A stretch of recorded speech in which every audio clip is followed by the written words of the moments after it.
राधे राधे। आप सभी का अमृत कथा कहानी चैनल में स्वागत है। एक राजा की 7 रानियां थीं। प्रथम 6 रानियां अत्यंत अहंकारी थीं। छोटी रानी शांत स्वभाव की थी, इसीलिए राजा छोटी रानी को सबसे अधिक चाहते थे। बहुत दिनों तक राजा की कोई संतान नहीं हुई। उनके बाद इतने बड़े राज्य को कौन संभालेगा, यह सोच सोचकर राजा अत्यंत दुखी रहते थे। कुछ दिनों के बाद छोटी रानी ने गर्भ धारण किया। राजा के हर्ष का ठिकाना न रहा। राजा ने सारे राज्य में मुनादी करवा दी कि राज भंडार खोल दिया गया है। मनी माणिक्य मिठाई जिसे जो चाहिए जितना चाहे ले जा सकता है। बड़ी रानियां ईर्ष्या से जल भुन गई। राजा ने अपनी एवं छोटी रानी की कमर में सोने की जंजीर बांध दी और कहा, जब बच्चा होगा तब इस जंजीर को हिला देना, मैं आकर बच्चे का मुंह देखूंगा। यह कहकर वे राज दरबार में चले गए। छोटी रानी को बच्चा होगा तो उसके घर में कौन रहेगा, यह प्रश्न उठा तो बड़ी रानियों ने कहा कि इस कार्य हेतु दासियों की सेवा क्यों ली जाए, यह काम हम लोग ही करेंगे। बड़ी रानियों ने छोटी रानी के कमरे में जाकर जंजीर को हिलाया। राजा दरबार का काम काज छोड़कर ढाक ढोल मणि माणिक्य पंडित पुरोहित को साथ लेकर उपस्थित हुए, पर कुछ भी हुआ न देखकर निराश लौट गए। पुनः राजसभा में उनके बैठते न बैठते फिर जंजीर को हिलाया गया। राजा पुनः दौड़कर गए। इस बार भी कुछ नहीं हुआ। गुस्से में राजा ने कहा, जब कुछ हुआ ही नहीं तो जंजीर क्यों हिलाई, मैं सब रानियों को काटकर फेंक दूंगा। यह कहकर वे चले गए। छोटी रानी ने एक एक कर 7 पुत्रों एवं 1 पुत्री को जन्म दिया। सारे बच्चे चांद के टुकड़े फूल की कली जैसे लग रहे थे। उनके जन्म लेते ही कमरा प्रकाशित हो उठा। छोटी रानी ने धीरे से पूछा, दीदी कौन सी संतान हुई है। बड़ी रानियों ने छोटी रानी के सामने मुंह बिचकाकर हाथ नचाकर कहा, संतान न हाथी हूँ, तुमने तो कुछ चूहों और मेंढकों को जन्म दिया है। यह सुनते ही छोटी रानी बेहोश हो गई। निष्ठुर बड़ी रानियों ने जंजीर को नहीं हिलाया और वे चुपचाप षड्यंत्र करने में जुट गई। उन लोगों ने एक गमले में 8 नवजात शिशुओं को डाला और पिछवाड़े के बगीचे में एक गड्ढा खोदकर उसमें दफन कर दिया। लौटते समय कुछ चूहे एवं मेंढक के बच्चे एक टोकरी में लेकर आई और उसे छोटी रानी के समीप रखकर जंजीर को हिला दिया। राजा फिर ढाक ढोल गाजा बाजा मणि माणिक्य नौकर चाकर पंडित पुरोहित को लेकर पहुँचे।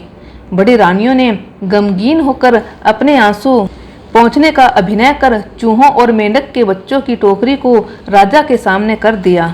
उसे देखते ही राजा क्रोध से आग बबूला हो गए।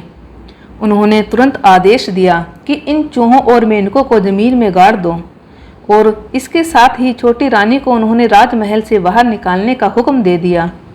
बड़ी रानियों की तो खुशी का ठिकाना नहीं रहा। उनकी आंखों का कांटा सर्वदा के लिए दूर हो चुका था। छोटी रानी को तो उन लोगों ने राजा से मिलने भी नहीं दिया और उनका राजसी वस्त्र उतरवा कर उसे दासी की तरह भटकने को मजबूर कर दिया। दिन बीतने लगे। बड़ी रानियों के तो मजे हो गए, पर राजा उदास रहने लगे। उनके मन की शांति छिन गई। उन्हें किसी काम में मन नहीं लगता था। राजा के बगीचे में फूल नहीं खिलते थे। राजा ने पूजा पाठ भी करना छोड़ दिया था। एक दिन एक अद्भुत बात हुई। राजा के माली ने देखा कि बगीचे में चंपा के साथ और चमेली का एक फूल खिला है। उसने राजा को यह बात बताई। राजा ने उसे आदेश दिया, वे फूल तोड़कर लाओ, आज उन्हीं फूलों से मैं पूजा करूंगा। माली फूल तोड़ने बगीचे में गया। उसे देखते ही चमेली के फूल ने चंपा के फूलों से कहा, 7 भाई चंपा जागो रे जागो। तभी 7 चंपा के फूलों ने एक साथ कहा, क्यों बहन चमेली, हमें क्यों बुला रही हो। चमेली बोली, राजा का माली आया है, उसे फूल तोड़ने दोगे या नहीं। देखते ही देखते चंपा के 7 फूल ऊपर उठ गए और उन्होंने एक स्वर में कहा, नहीं देंगे नहीं देंगे, फूल और ऊपर उठेंगे, पहले आए राजा फिर देंगे फूल। यह देख माली अवाक। उसने ऐसा चमत्कार अपने जीवन में कभी नहीं देखा। फूल की डलियां फेंक कर वह दौड़ा दौड़ा राजा के पास गया और उन्हें सारी बातें बताई। सुनकर राजा आश्चर्यचकित रह गए। तुरंत सभी सभासदों के साथ वहां उपस्थित हुए। फूल तोड़ने राजा जैसे ही आगे बढ़े, चमेली फूल ने चंपा के फूलों से कहा, 7 भाई चंपा जागो रे जागो। चंपा के फूलों ने पूछा, क्यों बहन, किस लिए बुला रही हो? चमेली बोली, राजा स्वयं आए हैं, उन्हें फूल तोड़ने दोगे या नहीं? चंपा के फूल और ऊपर उठ गए और एक स्वर में बोले, नहीं दूंगा, नहीं दूंगा, फूल उठूंगा और ऊपर पहले राजा की बड़ी रानी आएगी तब दूंगा फूल। यह कहकर चंपा के फूल और ऊपर उठ गए। राजा ने बड़ी रानी को बुलवाया। बड़ी रानी शंख बजाती हुई फूल तोड़ने के लिए आगे बढ़ी। उन्हें देख चंपा के फूलों ने कहा, नहीं दूंगा, नहीं दूंगा, फूल उठूंगा और ऊपर पहले आए मंझली रानी फिर दूंगा फूल। राजा ने मंझली रानी को बुलवाया। फिर एक एक कर सारी रानियां आई, परंतु फूल ऊपर उठते गए। राजा हताश होकर जमीन पर बैठ गए। तब फूलों ने कहा, नहीं दूंगा, नहीं दूंगा, फूल उठूंगा और ऊपर पहले राजा की छोटी रानी आएगी तब दूंगा फूल। लेकिन छोटी रानी है कहाँ? राजा ने उसकी खोज में नौकरों, रक्षकों, सिपाहियों को राज्य के चारों ओर भेजा। सभी ने उसे ढूंढना आरंभ किया। अंत में वह मिल ही गई।